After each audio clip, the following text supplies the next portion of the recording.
안녕하세요. 지금껏 자유롭게 생활하다가 작년부터 돈 관리에 관심이 생겨서 보험 정리하고 통장 연금 저축 등 여러 가지를 접하면서 월급을 따로따로 분산 중에 있는데 맞게 하고 있는 건지 잘 몰라가지고 사연을 신청하게 됐습니다.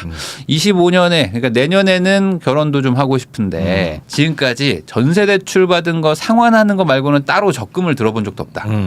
그러니까 이게 금융 지식이랄까 뭐 이런 게 뭐 많지는 않다. 그러니까 뭐 관심이 없으셨을 수도 있어요. 지금 뭐 자유롭게 생활하다가 작년부터 돈 관리에 관심이 생기셨다고 하는데 어찌 보면 이제 막 의욕이 넘치는 이거 이렇게 살면 안 되겠구나. 돈 좀 모아봐야 되겠다.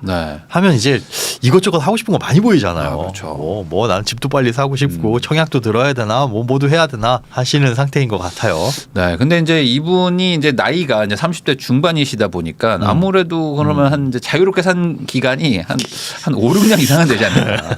그냥 시원하게 좀 놀고 그다음에 이제 놀 만큼 놀았으니까 착실하게 살아보자라고 생각하신 지가 그리 오래 안 됐다라는 거. 아무래도 지금까지 모은 돈이 거의 없기 때문에 어떤 식으로든 결혼 자금을 모아가지고 미래를 꾸려나가야 될 것 같은데 지금 계획으로는 올해 2월에 청년 희망 적금이 만기가 되면 전세 자금 때문에 빌린 신용대출을 갚겠다라는 건데 우선 요 청년 희망 적금이라는 게 예전에 막 얘기 나왔었던 거죠. 그렇죠. 2년짜리 해가지고 고금리 상품. 요거 이제 만기가 되셔서 어제 통화해 보니까 며칠 전에 갚으셨대요. 신용대출 이것도 갚으셨고. 갚으셔서 저거는 사실 이제 청년 희망 적금은 신용대출 끄는데 뿅 하고 사라진 거죠. 네. 그래서 이제 3월 월급에는 150만 원 정도가 이제 추가로 이제 굴릴 수가 있으니까 이걸 어떻게 할까? 를 이제 조언을 받고 싶다. 제 생각은 ISA 통장을 50, 주식 100 이렇게 좀 꾸준히 해보겠다라는 계획이 있는데 우선 ISA가 뭔가요? ISA 그 뭐 맞는 계좌라고 처음에 나왔었는데 이게 2016년인가 나왔어요. 나온 지 꽤 됐는데 이 안에서는 내가 원하는 금융 상품을 골라 넣을 수 있고 뭐 예금, 뭐 적금, 주식이나 채권 요거 직접 투자도 가능하고 뭐 ETF 이런 다양한 금융 상품 투자할 수 있는데 거기서 이제 이자가 발생하잖아요. 그럼 저 ISA 깨기 전까지는 그냥 이자가 세금을 떼지 않고 계속 굴러가요. 굴러가다가 3년을 채웠을 때, 그러니까 개설일로부터 3년이에요. 그러니까 ISA를 만약에 뭐 3년 전에 만들었다가 돈 한 푼도 안 냈다가 올해 넣어가지고 뭐 올해 수익 났다 빼도 비과세예요. 3년만 유지하게 되면 그러면 이제 비과세 200만 원, 이자 200만 원까지는 비과세 혜택 받고 초과하는 부분에 대해서는 9.9%로 아예 분리과세를 하는데 요거 이제 정부에서 200만 원이 아니라 500만 원 늘리겠다. 요거 뭐 개정하겠다고 내놨는데 어떻게 될지는 모르겠어요. 그러면은 통과해야 돼서. 단점이 없는 건가요? 저건 사실 돈이 원래 묶인다는 단점이 있었거든요. 근데 그 단점이 해지가 된 게 그 안에 원금은 빼낼 수가 있어요. 그러니까 지금 목돈을 넣어놔도 3년 동안 굳이 묶이는 건 아니고 원금은 빼서 쓸 수 있으니 다만 그 원금을 뺏었을 때 그 금융상품 안에 있는 걸 깨야 되겠죠. 그러니까 예금을 2년짜리를 가입해놨는데 난 중간에 돈 필요해. 그럼 그 예금을 깨고 나오는 거니까 그거는 이제 이자 손실이 발생할 수 있겠지만은 돈이 그렇게 크게 묶이지도 않고 그냥 일반적으로 굴리고 한 3년 이상 나는 굴려도 돼라고 하는 분들은 만들거나 아니면 그냥 빈 통장으로 만들어 두고 나중에 활용을 하셔도 된다. 그러게요. 말씀하신 것처럼 35개월 차는 비워놨다가 마지막 달에 그냥 해서 뭐 그래도 뭐 그때는 거고요. 비과세 받을 수도 있고. 그리고 1년에 이게 한도가 2천만 원을 납입할 수 있거든요. 2천까지. 그러면 많이 늘 수 있네요. 그게 또 2월이 돼요. 빨리 만들어놔야 되는 게 한도가 2월 되는 거는 2024년, 2025년 그러니까 개설일로부터 만이 아니라 해가 바뀌면서 2월이 되는 거예요. 그러니까 올해 작년 12월에 만드셨던 분은 올해 4천을 넣을 수 있는 거죠. 지금 난 돈 없어 하시더라도 저건 안 만들 이유는 없는 계좌. 그러니까 만들어 놓으면 언젠간 쓰겠지 할 수 있는 계좌니까. ISA 계좌라는 거는 만들어서 나쁠 거는 없다. 근데 거기에 뭐 50을 넣고 주식 계좌 100을 넣고. 근데 3년 뒤에 ISA 만기 시에 결혼을 한다. 내년에 결혼하고 싶다 그러지 않았어요. 그러니까 이게 이제 아직 고민이 많으신 거예요. 결혼은 하고 싶지만 언제 할지도 약간 고민이신 그런 상태인 것 같고. 아니면 그냥 아예 비상금 모으자. 왜냐하면 이제 결혼을 할 때 또 돈이 들어가니까 이거 뭐 자잘하게 굴리다가 한 방에 또 목돈 필요하다고 깰까봐 이렇게 할지를 지금 고민 중이신 것 같고요. 이제 이분이 이제 대출 갚는 것들에 요즘 관심이 좀 있으시니까 아예 대출 좀 갚아버릴까 이런 고민을 하고 계신 것 같은데 현재 4평짜리에서 거주 중인데 결혼을 하게 되면 이사도 가야 될 것 같고 회사가 멀어지게 되면 차도 필요할 것 같고 이러면 이제 고정지출 늘어날까 봐 좀 걱정도 된다. 전세금을 올리고 여자친구와 대출을 따로 더 받아가지고 넓은 평수 이사 가게 되면은 차도 필요할 것 같습니다. 그러니까 제가 보니까 이분이 지금 이제 고민은 걱정은 많아. 걱정은 많은데 되게 아직 디테일하게. 그렇죠. 약간 걱정을 약간 디테일하게 하시는 스타일. 그렇지만 사실 큰 걱정들이 몇 개를 먼저 좀 선택을 해야 될 게 있는데 그 부분에 대해서는 제가 전화로 한번 여쭤보겠습니다. 그래서 지금 거주도 한 1억 2천짜리 그리고 이제 차량도 없고 그러니까 이제 돈 모으기는 좋은 좋죠. 구조고 그리고 이제 전세 대출을 무리하게 받았다고 했는데 근데 요즘에 1억 2천짜리 전세를 네. 무리했다라고 말하기가 좀 애매한 것 같기도 해요. 그렇죠. 어차피 그 돈 월세로 들어가려면 요즘에 전월세 전환율을 보니까 와 빌라 오피스텔 장난 아니더라고요. 네. 전월세 전환율이 맞아요. 최소 6%고 한 8% 정도는 되는 것 같아요. 네. 그러니까 이게 빌라나 오피스텔 이 전세 사기 이것 때문에 다들 전세 꺼려하고 이 보증보험 가입 기준도 높아지다 보니까 네. 다 월세로 가속화되고 있습니다. 맞아요. 그것들 때문에 이 전세로 그냥 대출 받아서 들어가는 게 대출이자 뭐 해봐야 4%고 버팀목 전세자금 대출 같은 거 받으면은 네. 2%대로도 가능하니까. 그래서 포기할 수 없는 소비가 잠깐만요. 소비 현재 소비 대부분을 포기할 수 없을 것 같다. 그러니까 지금은 최저다. 지금이 최저 수준을 쓰고 네. 있다는 거죠. 한번 볼까요? 그러면 지출도 한 133만 원 정도 쓰고 있는데 네. 이자, 커플 통장 10만 원에 식비 많이 쓰고 잠깐만 용돈 합치면은 좀 많이 쓰네. 밥 먹는 건 먹어야 어느 되는데 정도일까요? 용돈을 40을 쓴다. 저 용돈에 뭘 얼마나 쓰는지 모르겠는데. 통신비 7만 원에 네. 교통비 8만 원. 근데 뭐 아주 많이 쓰는 거라고 그쵸. 보기도 참 근데 애매한. 눈에 띄게 줄일 만한 거 있으면은 굳이 잡자면 이제 용돈인데 그거 말고는 이분도 생각하기 줄일 수가 없을 것 같다. 네. 이렇게 판단을 하시고 계신 것 같아요. 전화를 해가지고 한번 네. 여쭤봐야 될 것 같습니다. 네, 안녕하세요. 반갑습니다. 저희가 사연을 읽어봤는데요. 스스로도 약간 좀 고민을 하고 계신 것 같아요. 뭐 언제 결혼을 해야 될지 이런 거. 예, 맞습니다. 고민이 좀 많아요. 네. 우선 여자친구분하고 결혼하는 거는 확정으로 말씀을 하셨나요, 서로? 네, 일단, 네. 혼자만 지금 생각한 거 아니야? 지금 말투가 혼자 생각한 말투인데? 내가 보니까 지금 고민을 혼자 하고 언제 고백하지 약간 이런 잠시만요. 느낌인데. 여자친구는 있으시죠? 있죠. 예, 설마. 네, 잘 제 옆에 잘 있습니다. 없는데 커플 통장 만드는 거. 맞다. 커플 통장이구나. 근데 부인장님, 네. 저는 용돈에 식비가 포함돼 있어서 그래요? 40만 원만. 네, 그러면 진짜 생활하고, 뭐 줄일 게 네네. 없네. 네, 일단 최소로 줄이고 있습니다. 올해부터, 작년 말부터. 올해부터. 네. 그러면은 네네. 지금 통신비 정도만 뭐 알뜰폰 쓰시나요? 그것도 고민을 진짜 많이 해봤는데, 네. 이거는 어떻게 보면 변명이긴 한데 업무 특성상 외부에서 인터넷에 써야 돼가지고 네. 데이터 쉐어링? 네네. 그것 때문에 패드까지 되는 용량이 많은 걸 찾다 보니까 3사 통신사를 쓰는 게 제일 저렴한 것 같더라고요. 그래요? 아니 뭐 그렇게 네. 따져보고 저렴하면은 뭐 상관은 없을 것 같고 식비 용돈 다 합쳐가지고 40만 원이시면 사실 뭐 줄이는 거는 그렇죠. 그럼 한 쉽지 100만 않을 것 원 같다. 남짓 쓰는 거네요. 조금 올라왔습니다. 원래 처음엔 30만 원으로 시작을 했는데 이게 안 되겠더라고요. 그래서 네. 5만 원씩 올리다가 이번 달은 40만 원 이내에서 끊어보려고 합니다. 아직 확정은 아니고 해보는 중. 알뜰폰도 근데 테더링 되는 무제한 있다 뭐 이런 댓글들도 있는데 예, 맞아요. 근데 그 용량이 11기가에 다 쓰면 하루 네, 2기가씩 주는 건데 제가 이제 데이터 소학량 그거를 훨씬 넘다 보니까 엄청나게 쓰시는구나. 네, 업무에 지장이 있을 것 같아서 일단 선택은 안 하고 있습니다. 네네네. 아니 그거야 뭐 일을 하려면 뭐 필요한 거라면 쓰셔야죠. 그러면 이제 여자친구랑은 먼저 얘기해 보셨어요? 언제 결혼하자? 왜냐면 그 결혼 일정에 따라서 사실 지금 계획이 막 바뀌잖아요. 예, 맞습니다. 일단 여름 빠르면은 이번 7, 8, 9월이라고 생각하고 있고 결혼을요? 늦으면 네네 빨리 하면 좋은 거 아닌가요? 내가 보니까 좋다고 해가지고 지금 네. 결혼하고 싶은 남자님이 지금 결혼에 대해서 잘 모르시는 것 같은데 결혼 준비가 아무리 빨라도 1년 걸려요. 아무리 빨라도 오늘 당장 지금 상견례도 1년 걸려요. 진짜. 아니 결혼을 식장도 안 잡고.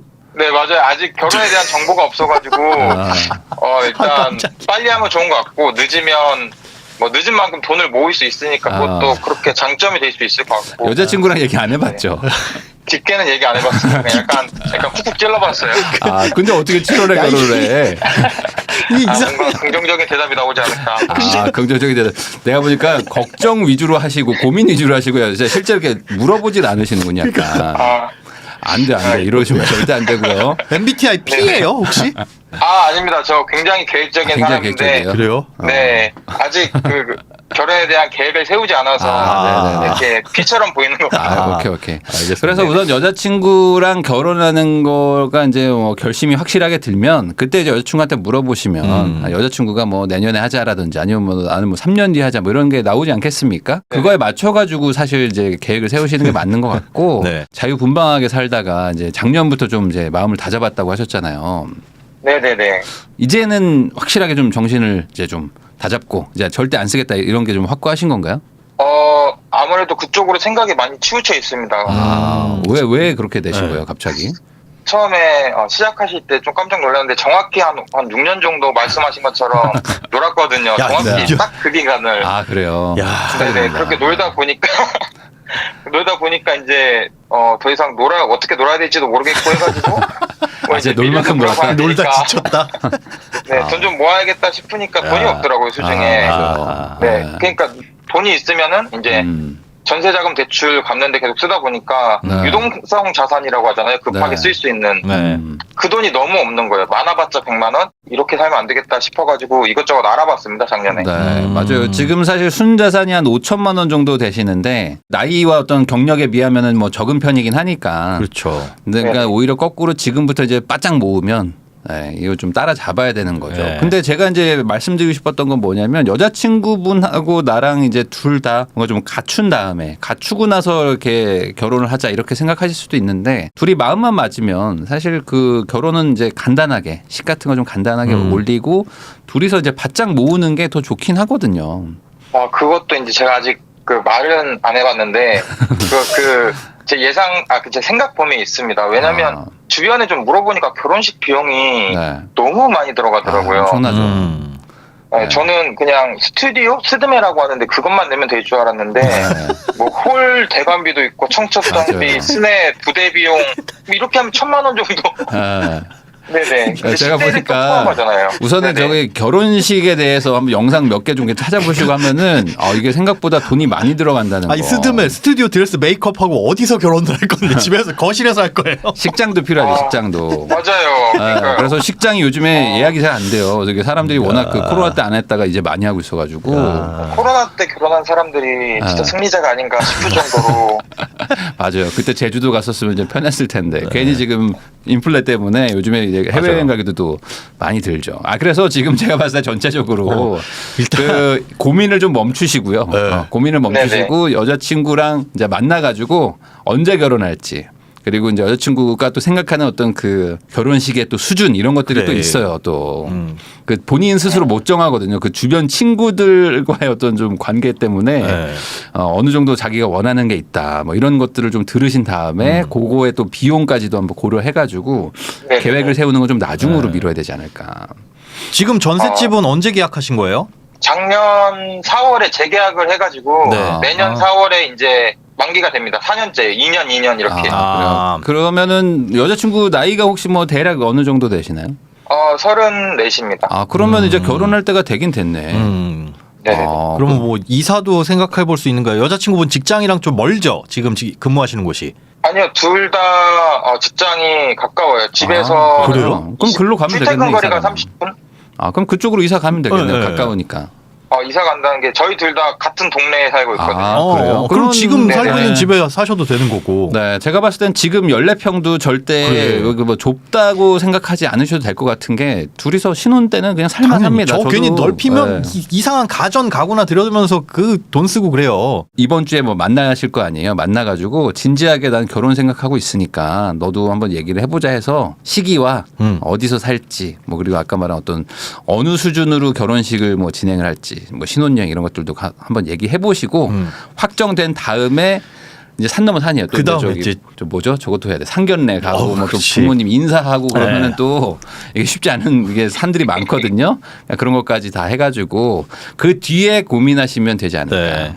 지금은 결혼보다는 다른 거 우선 아까 말한 그 여자친구와의 좀 확정 이거부터 좀 생각하시면 좋지 않을까. 네네. 그거부터 궁금증도 하나 말씀드려도 되나요? 네. 버팀목 전세 자금을 받고 있는데 이거를 상환하는 게 좋은지 저는 반대. 그거 상환해봐야 상환 안 하면 0.1%포인트 금리 올라가는 거잖아요. 네, 맞습니다. 그거 하려고 10%씩 굳이 꾸역꾸역 거기다 집어넣는 것보다 그냥 예금 적금하는 게 낫죠. 네. 네. 그리고 뭐 근데 요게- 이자가 엄청나지 네네. 않으니까. 이자가 훨씬 낮으니까. 이게 근데 적다가 생각하는 건데 이걸 내다 보면은 어쨌든 매월 이자가 조금씩 줄고 그다음에 연말 정산 때도 그 이자 혜택이 상환액 있고. 소득공제. 네네네. 네, 아유 그런 것보다 그냥 지금 당장에는 결혼이 제일 급하고 하고 싶은 거잖아요. 근데 그 돈이 네네네. 없다고 고민을 하시는데 전세 자금으로 밀어 넣으시면 음. 나중에 결혼할 때 신용대출 받아요. 네, 그것도 그렇죠. 네. 맞아요. 그리고 네. IRP 연금저축 여기에는 장기간 돈 묶이는 거니까 일단은 결혼 시점부터 특정되면 그때까진 거기에 좀 올인하시고 너무 그렇다고 결혼 자금 많이 모으실 필요도 없고요. 장기간 저축은 당분간은 좀 지양하시는 걸로. 네, 저는 개인적으로 여자친구랑 잘 얘기를 하셔가지고 네. 최대한 좀 이렇게 돈이 적게 드는, 그러니까 규모도 작게 하고 좀 전체적으로 결혼식 자체에는 좀 비용을 좀 최소화한 다음에 둘이서 같이 모아가지고 차근차근 이제 좀 자산을 좀 늘려가자. 요거부터 한번 좀 얘기를 해보시는 게 좋지 않을까. 네. 지금 순자산이 어쨌든 나이 대비 뭐 많으신 편은 아닌데 여기서 또 결혼식 비용으로 또 목돈 써버리면은 더 늦어질 수도 있잖아요. 네네. 네, 그러니까 그런 거부터 한번 얘기를 한번 해보시고 그 다음에 뭐 이렇게 뭘 갚을지 말지는 제가 봤을 땐 그 부차적인 것 같습니다. 그래요. 지금 결혼을 언제 할지 이런 것도 답이 안 나왔는데. 네. 여자친구분 돈 얼마 모았는지는 아세요 혹시? 아직 공유는 안 했습니다. 그래요? 그러면 그거부터 그러면 하고 그래. 그거 하고 싸우는 거 한 12번 정도 싸운 다음에 헤어지자 말자 한 2번 정도 하고 그 다음에 결혼 얘기 나올 거거든요. 그러니까 아직 멀었다. 네. 아시겠죠? 아, 서로 지금 네네. 돈 얘기 안 한 것 같은데 본인 얘기도 했나요? 돈 얘기? 저는 일단은 어느 정도 알고 있는 걸로 알아요. 제가 계속 말하고 있거든요. 작년부터 돈 관심 생기고 나서 이렇게 모아 갈 거다. 그럼 그동안 얼마 모았다는 얘기 했나요? 네네. 빚 없고 집에 다 묶여 있다. 약간 이런 정도의 얘기는 했습니다. 그래요. 그러면은 그런 것도 한번 더 이제 시원하게 오픈하시고 서로 다 오픈한 다음에 결혼할 때는 이제 오픈해야 됩니다. 그 다음에 이제 좀 이제 투닥투닥도 할 수도 있으니까 그런 거 하고 나서 그 다음에 고민하시는 게 좋을 것 같습니다. 또 질문 있으세요? 네네. 그러면 이제 그 부인장님께서 조언해 주시는 거는 전세 자금 만기는 상환하지 않는 게 좋을 것 같아요. 이건 뭐 네. 굳이 이자가 뭐 높은 게 그렇죠, 아니니까. 그렇죠. 네네. 돈을 일단 결혼 자금을 모으고 그다음 결혼 일정을 좀 픽스한 다음에 그다음에 그럼요. 자산 배분을 다시 하는 게 좋다. 네. 맞습니다. 그러니까 결혼하면서 이제 소득도 합쳐지고 지출도 네네. 합쳐지고 이제 자산도 합쳐지잖아요. 그 네네. 다음에 이제 계산을 하는 게 맞다고 그럼 저는 제가 생각합니다. 3월부터 잔액이 한 120에서 150 정도 남는데 이것도 그러면 거의 뭐 결혼 자금으로 그게 결혼 자금이 될지 뭐가 될지는 몰라요. 아직 그런데 모르죠. CMA 통장에 네네. 넣어두고 적금 뭐 가입하는 거 한두 달 늦는다고 해가지고 이자 손해 크게 발생하는 네. 거 아니니까 일단은 네네. 이걸 어디에 당장에 묶어버리진 말고 뭐 여유자금 네네. 지금 비상금도 90만 원밖에 없잖아요. 맞아요. 그렇죠. 비상금도 이렇게 소득이 400인데 우선 비상금이 90이 말이 우선 돼요. 현금을 몇백만 원 네. 넣어놓는다고 해서 뭐 그게 엄청난 손해가 아니니까 네. 네네. 지금은 뭐 어떻게 이걸 굴리지라고 생각하지 마시고 음. 지금은 이제 가장 눈앞에 다가온 게 어쨌든 결혼을 언제 하냐 네. 어떻게 하냐 하니까 그거부터 해결할 때까지는 그냥 차곡차곡 모아놓으셔도 큰 문제는 없을 것 같습니다. 네. 예, 알겠습니다. 네, 감사합니다. 다시 한번 사연 보내주셔서 감사하고요. 네, 꼭 잘 되시길 바라겠습니다. 네. 네, 감사합니다. 감사합니다. 네, 맞습니다.